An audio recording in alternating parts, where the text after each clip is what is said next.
মন্ত্রিসভা। সোমবার সকালে সচিবালয়ে প্রধানমন্ত্রী শেখ হাসিনার সভাপতিত্বে মন্ত্রিসভার নিয়মিত বৈঠকে অনুমোদন দেওয়া হয়। এ সময় বিশেষজ্ঞ চিকিৎসক তৈরি ও স্বাস্থ্য সেবার মান উন্নয়নে এই আইন সহায়তা করবে বলে আশাবাদ ব্যক্ত করা হয়। বিশ্ববিদ্যালয় দুটির উদ্যোক্তা স্বাস্থ্য ও পরিবার কল্যাণ মন্ত্রণালয়।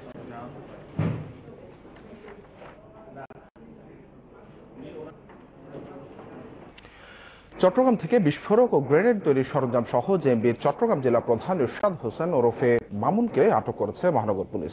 সোমবার সকালে নগরের বাগানবাড়ি এলাকার একটি মেস থেকে তাকে আটক করা হয়। এ সময় সেখান থেকে 3টি বোমা, গ্রেনেড তৈরির সরঞ্জাম ও জিহাদি বই উদ্ধার করা হয়। আটকের পর তাকে আকবর শাহ থানায় নিয়ে যাওয়া হয়। প্রাথমিক জিজ্ঞাসাবাদে ইরশাদ জঙ্গি গোষ্ঠীর সাথে তার সম্পৃক্ততার কথা স্বীকার করেছে।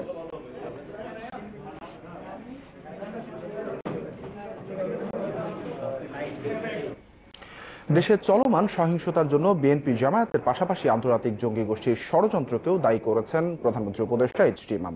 জাতীয় পতাকা উৎসবে এই মন্তব্য করেন তিনি। উৎসবে অংশ নেওয়া বক্তারা দেশের অগ্রগতির জন্য স্বাধীনতার পক্ষের সবাইকে এগিয়ে আসার আহ্বান জানান। জাতীয় পতাকা দিবস উপলক্ষে মুখরিত স্বাধীনতার স্মৃতি ঘেরা সোহরাওয়ার্দী উদ্যান। শুরু হয় সমবেত কণ্ঠে জাতীয় সঙ্গীত দিয়ে।